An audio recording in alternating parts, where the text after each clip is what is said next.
Imaginez que vous êtes en train de parler au téléphone avec quelqu'un et que soudainement, un ami qui est mort depuis plusieurs années vient interrompre votre conversation. Vous ne seriez pas le premier, semble-t-il, à qui cette expérience arriverait. François Brune est un père catholique de 58 ans qui habite Paris. Il affirme qu'il a été témoin de manifestations sonores et visuelles venant de l'au-delà. Ces contacts entre les morts et les vivants auraient été établis grâce à des téléviseurs, des magnétophones et même grâce à des téléphones. Récemment, François Brune est venu à Montréal pour nous montrer des enregistrements de ces presque conversations entre des morts et des vivants.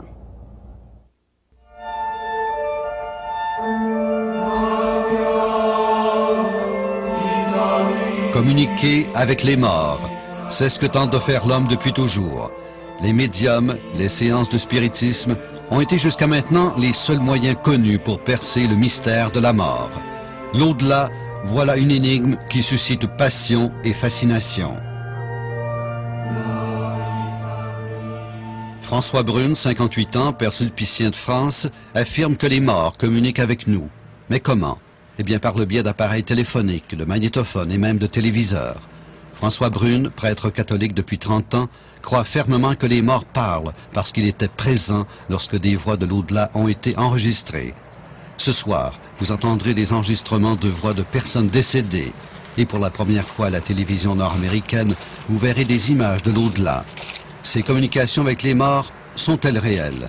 Pour le père Brune, il n'y a pas de doute. Grâce à la technologie, on peut maintenant capter les messages des morts. Prêtez l'oreille et écoutez bien la voix de cet homme décédé depuis plus d'1 an. Croyez-le ou non, il s'adresse ici à sa mère et à sa fille réunies pour l'occasion.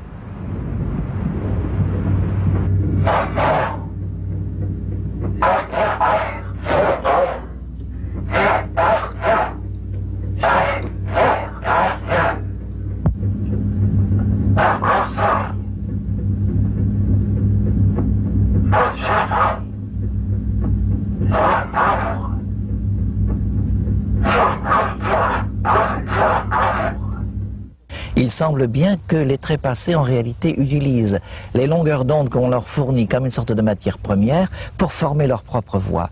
Par exemple, une fois Jurgensen est en train d'enregistrer et puis voilà qu'à l'extérieur un chien se met à aboyer. Alors il compte, il y a 6 aboiements de chiens. Et puis quand il réécoute la bande, il n'y en a plus que 2, mais à la place des 4 autres, il y a une voix de l'au-delà. En 1963, ce Fredrik Jurgensen, un Suédois, est le premier à prétendre communiquer avec les morts grâce à un magnétophone. 2 ans plus tard, en 1965, un Soviétique, Konstantin Raudive, annonce à son tour avoir enregistré des voix de l'au-delà.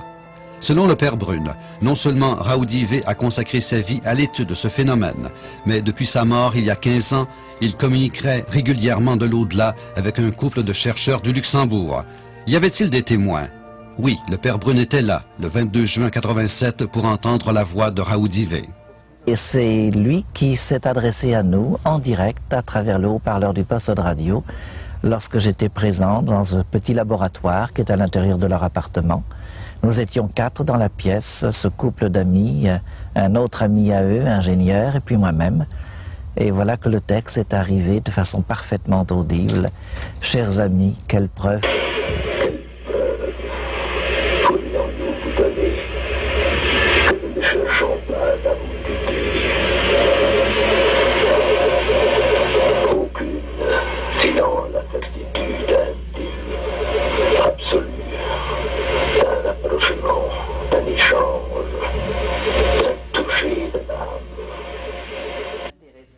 François Brune a d'ailleurs écrit un livre sur le sujet « Les morts nous parlent ».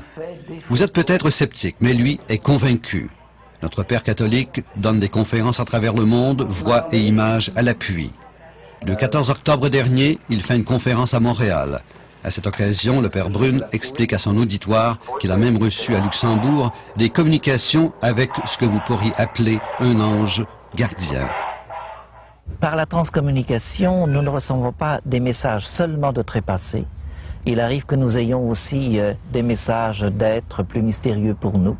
Notamment à Luxembourg, il y a le technicien qui se fait appeler ainsi sans donner son nom. Il dit « Je suis un peu comme un archiviste, comme un bibliothécaire, comme un technicien pour la Terre ».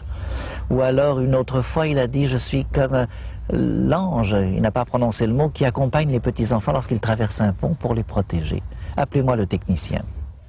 Et voici une partie du message qu'a livré au terrien ce fameux technicien. Les corps célestes différents de celui des corps terrestres.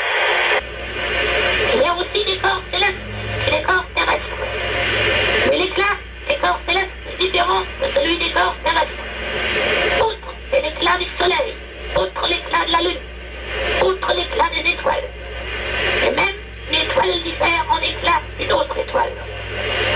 Il en est ainsi la résurrection des morts.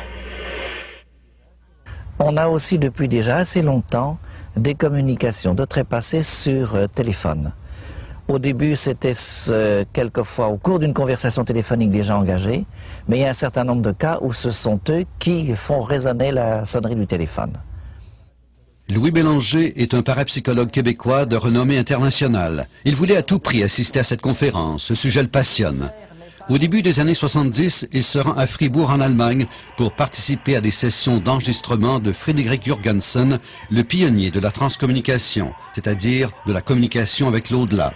Nous avons obtenu des phénomènes, des voix, pas les longues phrases, un mot ou une partie de mot, qu'on pouvait entendre à la reproduction et qui, d'après nous, étaient produites paranormalement. Le père Brune nous présente ici des images exclusives, des images qui, d'après lui, proviennent de l'au-delà. Il s'agirait là de personnes décédées et de paysages, tantôt fixes, tantôt animés.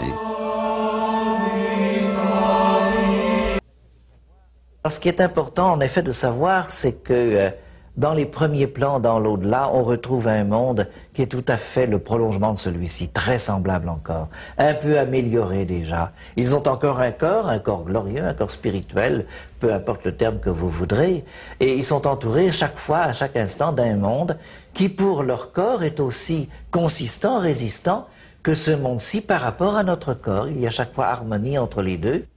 Les images que vous venez de voir et les messages que vous venez d'entendre, eh bien, le parapsychologue Louis Bélanger les a étudiés. Selon lui, ces communications sont plutôt surprenantes. Bien, il y avait dans le matériel des images.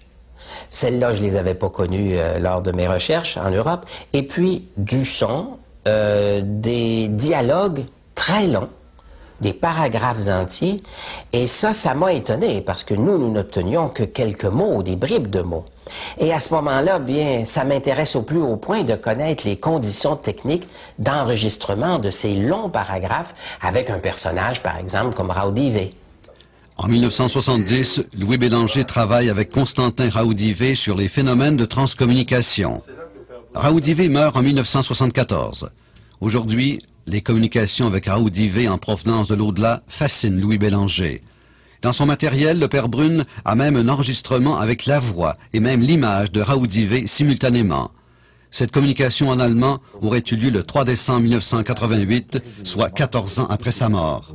Et voilà qu'un beau jour, il leur fait cette surprise extraordinaire, une première mondiale, la toute première fois que le son et l'image sont transmis en même temps. C'est ce qu'il leur dit, après les avoir salués.